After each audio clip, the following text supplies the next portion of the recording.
Back to the Luka thing, though.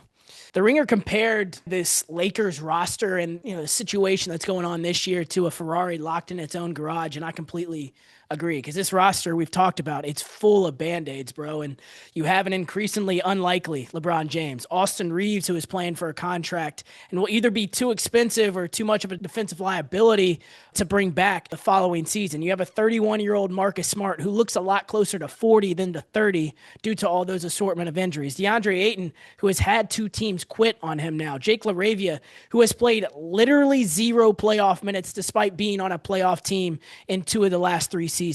But somehow all this pressure is falling on Luka for a multitude of reasons. He's the one who has to average a 30-point triple-double for this team to stay afloat this year.